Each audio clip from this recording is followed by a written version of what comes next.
Assalamualaikum warahmatullahi wabarakatuh. Anak-anak, kita kembali lagi ya belajarnya.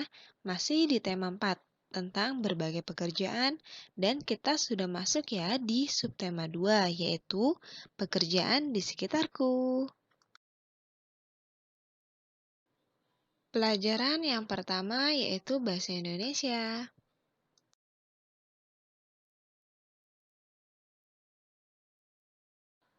Pembelajaran yang pertama yaitu tentang inti cerita dalam buku sastra. Dalam sebuah cerita, kita dapat mengetahui yang pertama tokoh cerita, peristiwa, dan inti cerita. Nah, kalian bisa baca ya penggalan cerita mengenai Pak Kadir di buku paket kalian, halaman 25 ya.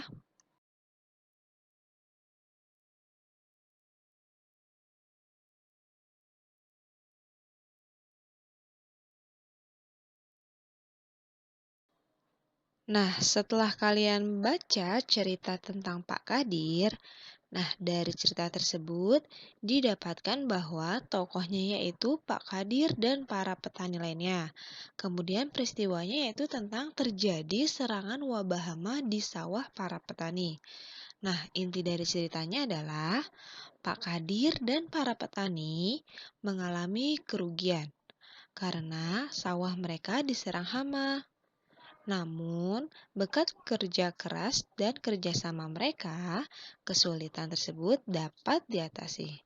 Nah, cobalah kalian temukan tokoh, peristiwa, dan inti cerita dari cuplikan cerita lainnya ya.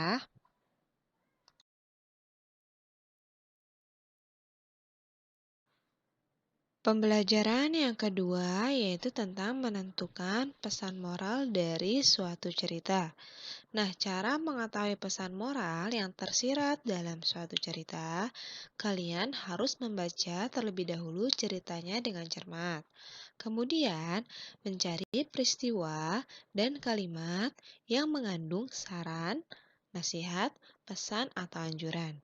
Kemudian, kalian membuat kalimat kesimpulan dari peristiwa atau kalimat yang mengandung saran, nasihat, pesan, atau anjuran dengan bahasa kalian sendiri ya. Nah, tugas kalian yaitu mencoba menemukan pesan moral dalam cerita Raja Parkit yang cerdik pada buku paket kalian halaman 35 sampai dengan 36 ya.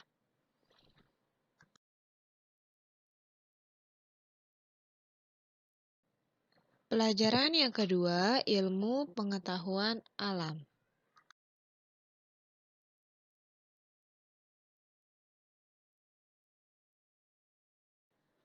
Pembelajaran yang pertama dari ilmu pengetahuan alam yaitu tentang dampak pemanfaatan teknologi bagi keseimbangan alam. Peralatan yang dilarang digunakan oleh nelayan adalah bom ikan dan pukat harimau. Hal ini dikarenakan dapat menimbulkan dampak negatif terhadap lingkungan.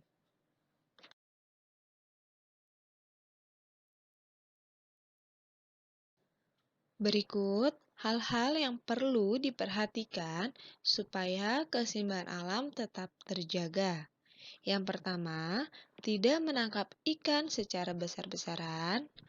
Yang kedua, tidak menggunakan bahan peledak atau racun. Yang ketiga, tidak menggunakan pukat harimau. Dan yang keempat, memperhitungkan daur hidup ikan.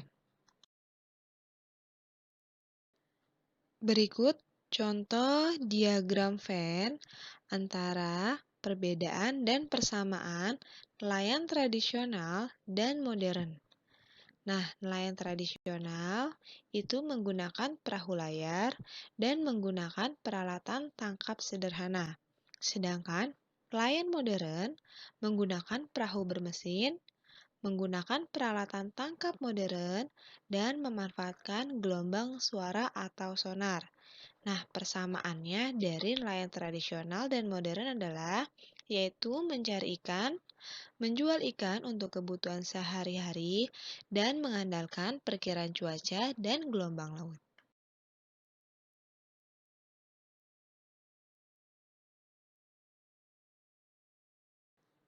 Pembelajaran yang kedua dari ilmu pengetahuan alam adalah penghematan sumber daya alam dalam kehidupan sehari-hari.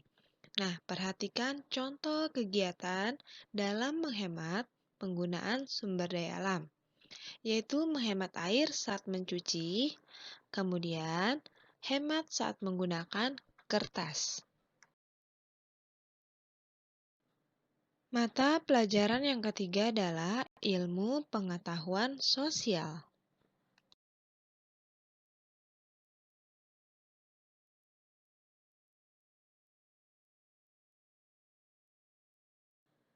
Pembelajaran ilmu pengetahuan sosial hari ini yaitu tentang jenis pekerjaan dalam suatu kegiatan ekonomi.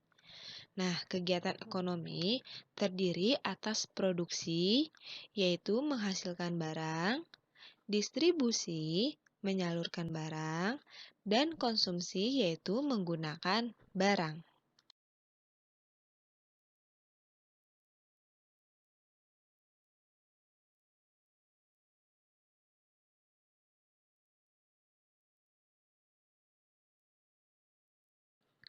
Nah, kalian dapat perhatikan skema kegiatan ekonomi berikut ya, yaitu ada petani teh sebagai produksi, pabrik teh sebagai produksi juga, distributor teh sebagai distribusi, dan pedagang teh sebagai distribusi, lalu orang yang menyeduh teh sebagai konsumsi.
Berikut kegiatan pengolahan bahan baku atau disebut sebagai produksi.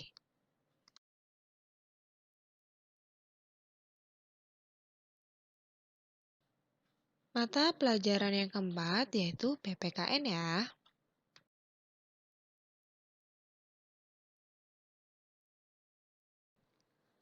Pembelajaran PPKN tentang hubungan simbol dengan makna dari sila kedua Pancasila.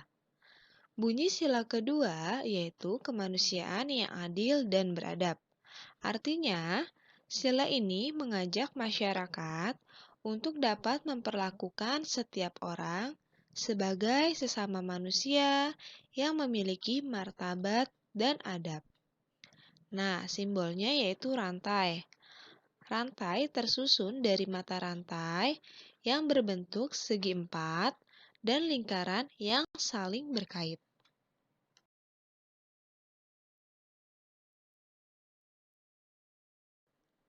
Mata pelajaran yang kelima yaitu SBDP.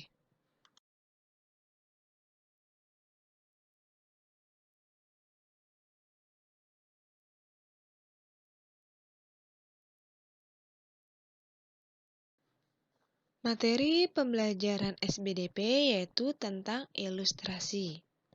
Ilustrasi adalah gambar berupa foto atau lukisan untuk memperjelas isi buku, karangan, dan sebagainya.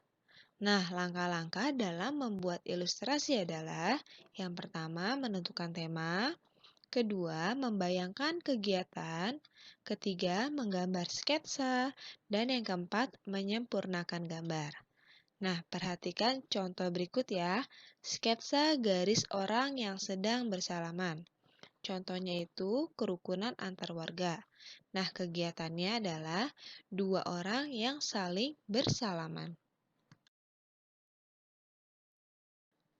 Alhamdulillah, selesai sudah materi pembelajaran kita hari ini yaitu Bahasa Indonesia, IPA, IPS, PPKN, dan SBDP. Semoga kalian dapat memahami ya. Tetap semangat dalam belajarnya ya. Dan jangan lupa kerjakan tugas yang Ibu berikan. Terima kasih. Wassalamualaikum warahmatullahi wabarakatuh.